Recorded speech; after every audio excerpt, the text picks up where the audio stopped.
Top 10 most patriotic moments in US sports history. This should be an interesting one.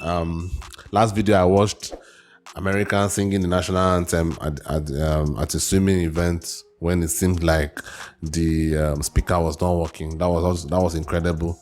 I love the American national anthem. So this one, patriotic moments. I wonder what it could be.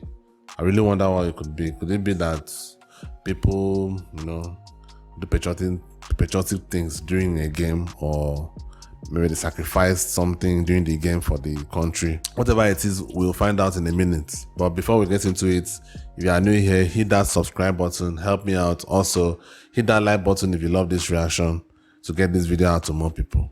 Let's get right into it.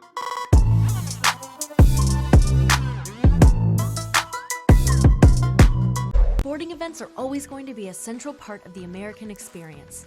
In the fall, Americans tune in to watch their favorite sports, be it the NFL, MLB, NHL, and even the NBA.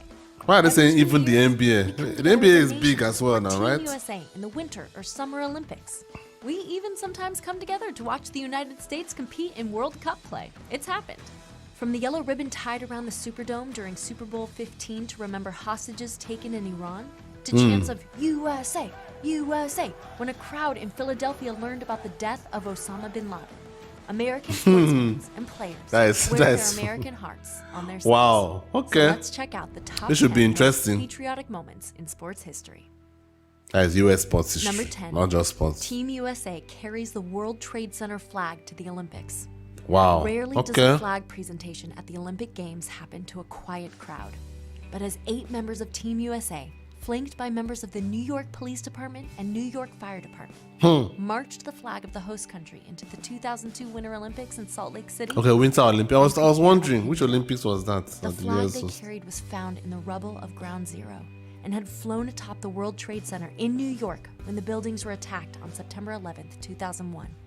That flag was under the debris for 3 days before being found and given to the National Guard. It took some time to convince the International Olympic Committee, who is responsible for keeping politics out of the games, to approve the display of the torn and tattered banner. But on opening night, the World Trade Center's old glory flew proudly once more. Number 9. RULON GARDNER defeats the undefeated. For a decade, Alexander Karelin was the world's dominant super heavyweight wrestler. By the time the 2000 Olympics rolled around, Karelin, aka the Russian Bear, aka Alexander the Great, hadn't been defeated in a match since Russia was still called the Soviet Union. What the hell? Even then, that was his only loss, until he faced off with a dairy farmer from Wyoming. In 6 years, dairy Karelin farmer hadn't even given up a single point to an opponent. Wait, was he really a dairy farmer? Like, seriously, guys, if any of you know about this particular story, tell me, was he really a dairy farmer? Because I would like to know, like, did he just leave his dairy farm and come and fight on wrestling? Or maybe he was a dairy farmer before he came into wrestling, I guess. But I mean, it's just funny calling him a dairy farmer. His American opponent, RULON GARDNER, hadn't placed higher than 5th in the world up until this point, and even lost to Karelin 5-0 before. But Karelin lost his grip and a point to Gardner in the second period. Number 8. Mary Lou Retton wins a gymnastic first.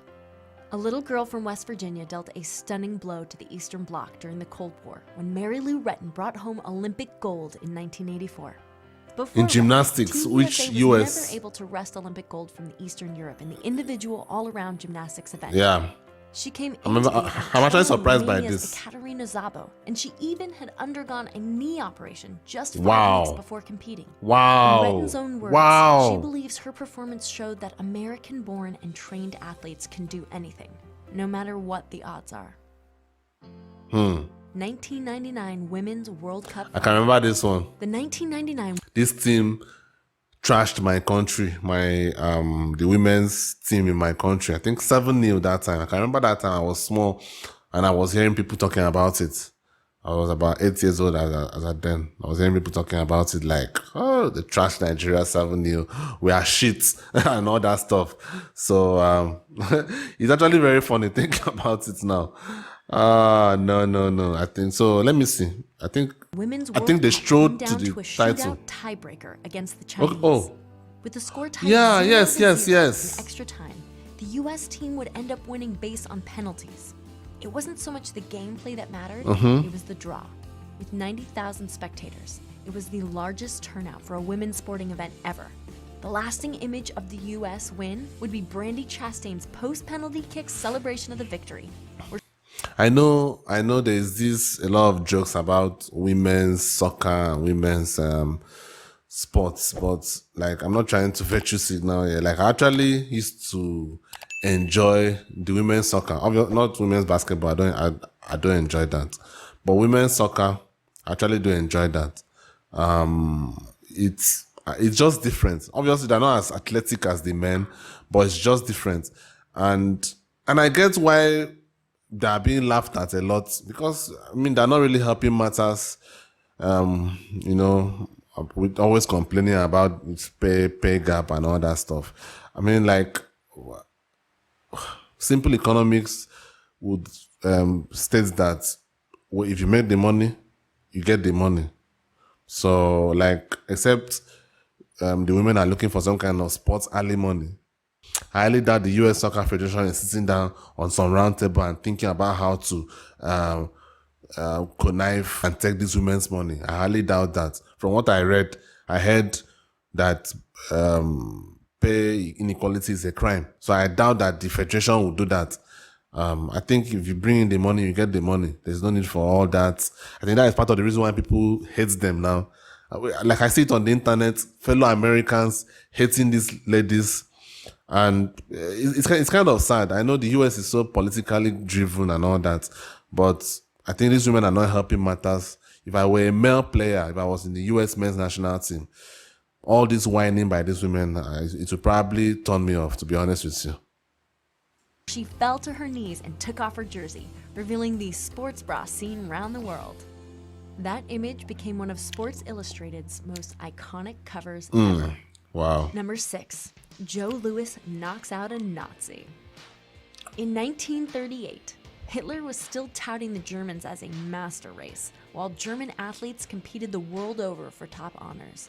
Oh, On June 22nd, Max Schmeling. it's actually surprising. Like, they were not banned. I mean, like, you know, maybe canceling things will happen then, I don't know. But it's surprising that Russian athletes are banned from sports events due to the Russian and the Ukrainian invasion. But Hitler, did the war start by then? 1930?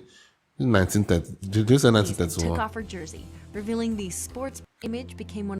Number 6, Joe Louis knocks out a Nazi. Let me see. In 1938, Hitler was I think the still war touting started by Germans then. as a master race, while German athletes competed the world over for top honors. On June 22nd, Max Schmeling met American champion, the Brown bomber Joe Louis. The first time the two met in 1936, Schmeling took advantage of a moment when Louis dropped his left hand after a jab, allowing Schmeling to give Louis his first loss in the 12th round of that fight. That would not happen again. With the world listening via radio and more than 70,000 watching in Yankee Stadium, Louis unloaded on Schmeling, knocking him down 3 times in just 2 minutes. Schmeling was only able to throw 2 punches in the whole 1-round match. Number 5, the champ lights the Olympic torch. Lighting the Olympic flame at the end of the torch relay is an honor reserved for a legendary Olympic athlete from the host country. Does it get more legendary than the greatest Muhammad Ali? Except in 1996, the identity of the one who would light the flame was a close-kept secret. Even swimmer Janet Evans, who was handing the torch off, didn't know to whom she was handing it. Ali was stricken with Parkinson's disease and had long since retired by this point. When Ali emerged to take the Olympic torch, Wow, look at his the sound hand. in Atlanta was less a roar of applause and more of the collective gasp Look of at his elated hand, surprise as man. the This- once great boxer, shaking, lit the torch. Damn. That is so chilling, man. That is so chilling. Imagine someone so great, so strong, so powerful, so feared, shaking that way. Look at how he was shaking. That is scary. Guys, this is what I think I've said it on this channel before. I don't like old age. I really do not like old age. I love being young like this, being able to do what the fuck I want to do, eat whatever I want to eat, drink whatever I want to drink, reaching a point where I have to start choosing what to eat and what not to eat. Now, obviously, I'm not going to overdo it and start becoming like some kind of obese person or something, but I'm still healthy to an extent. I wouldn't like a situation where I'm now being asked, okay, do this, don't do this, do this, don't do this. It's really scary. Looking at someone so great, it's really chilling. See his hand shaking like, oh shit. Oh shit, oh shit, oh shit. Number 4, Rick Monday saves the flag. Remember the MLB outfielder Rick Monday? He might be before most of our audience's time, but Monday was with the Los Angeles Dodgers. I have no idea who he is. 1981 World Series winning team. So it's Before baseball. that, he was the top prospect in the 1965 Major League Baseball draft. Somewhere in between, he saved Old Glory from public degradation. In 1976, Monday was with the Chicago Cubs, visiting the Dodgers. With Monday in center field during the 4th inning, 2 protesters jumped the outfield fence and tried to burn a flag on live television. What? Monday, seeing what was about to transpire, ran over and snatched the lighter fluid-soaked flag. The protesters were arrested, and Monday was able to keep the flag. Ever since that day, Monday used the actual flag to raise money. This is actually very funny. Actually very funny. This is patriotic, right? Something like this will probably be championed now in the US, burning the flag. I mean, like, no, I'm not everybody, obviously, but a lot of people. Like, they say protesters, they didn't mention what they were protesting for. Depending on what they were protesting for, if it was something that was the right thing or the politically correct thing, I think people will not look at it as patriotic. They'll probably look at this guy as a jerk for not allowing those people to go ahead with their, sovereign right as a US citizen to protest. I mean, seriously, like, I'm not sure this kind of thing would be seen as patriotic now. I'm just going by what I've been seeing from the outside. Maybe I'm like, guys, don't blame me. Like, everything I see is on the internet, so I've never gone to the US. So I don't know how it is on ground, but I'm just going by what I see on the internet. Maybe the internet is a bit sensationalized. I don't know, but from what I'm seeing on the internet, this would probably be seen as unpatriotic, to be honest. For military families. Number 3, the president's post 9/11 opening pitch. It might be hard to imagine the leader of the free world facing a new global war on terrorism, being psyched out by throwing the first pitch in Yankee Stadium. But in his own words, he absolutely was. Thousands of New Yorkers came to the stadium to watch President George W. Bush throw the pitch to open Game 3 of the 2001 World Series. It was also just weeks after 9/11. He didn't want Americans to think the president was incapable of finding the plate. But as he practiced, Yankee Derek Jeter told him that he needed to both throw from the mound and not in front as originally planned, and not bounce it. They'll boo you, he told the president. Bush, shaken but loose, walked onto the field and threw a strike to an eruption of applause. Number 2, the Buckeye bullet burns Hitler. Are you sure there were no cuts? Like, I was able to throw it and, there probably were some cuts. Before he ever arrived in Berlin for the 1936 Olympic Games, Jesse Owens had already set Jesse world Owens records and tied another. At Ohio State, he won 8 individual NCAA championships, which was a record in its own right. When he arrived in Berlin, he knew Nazi Germany was using the games as a showcase for its racial policies, but he was determined to compete anyway. Owens went on to win 4 gold medals in 1936, an unrivaled achievement until some 50 years later when Carl Lewis did the same in 1984. When Owens won gold in the long jump, the Olympic Committee told Hitler he had to greet all the winners or none at all. Hitler opted for none. If Owens won other events, Hitler would leave early. Nazi minister Albert Speer would later write that Hitler was, quote, highly annoyed by the series of triumphs by the marvelous colored American runner, Jesse Owens. End quote. Number 1, the miracle on ice. Would you bet money Wow, on a bunch of NHL. college amateurs taking on the world's greatest hockey team in a competition for Olympic gold? Not many would, and not many did, as it turns out. That was the situation Team USA faced in the 1980s. Okay, ice hockey, not NHL. It was a tough time for the United States. With hostages in Iran, an energy crisis, and runaway inflation, it looked like the American dream was coming to an end. But no words echoed through the ages like White "Oh my pickets God, fence. do you believe in miracles?" as Team USA topped the Soviet Union 4-3 in one of the biggest upsets in sports history. Wow. That's our list. We hope. Wow, guys, those were some, like, I'm not an American, so I wouldn't really understand the impact of a lot of these events that happened. So, but I really enjoyed this, especially the Jesse Owens. Like, I know about Jesse Owens from when I was a little boy. I used to hear about Jesse Owens. So obviously he's a legend. I'm not going to sit down here and claim like I know all the history of athletics or anything. So, but I think he was a legend. And I think part of the reason why I was a legend was because of what happened during this Olympics.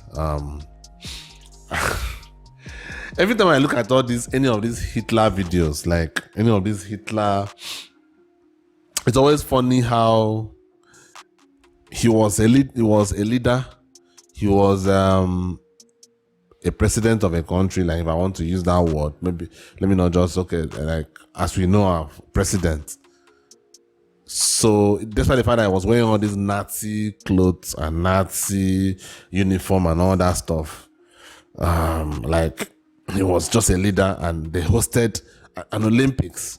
So it's really interesting. Like, it's always very interesting and sometimes I keep saying that thing. I wonder how things would have been if the Nazis actually won. I really wonder. Like, would we be reading books and stories telling us how the Allies were terrible? There were these, conniving people, or whatever word that they would have chosen to use. So like they always say, history is written by the victors. So I guess the victors, being the Allies, have written the history, and we know the Nazis as terrible people. But what if it was the other way around? What would have happened? Would we all be speaking German? It's actually very interesting. When I see any of these Hitler videos, it's always very, very interesting to think about. Anyway, I hope you guys enjoyed the video.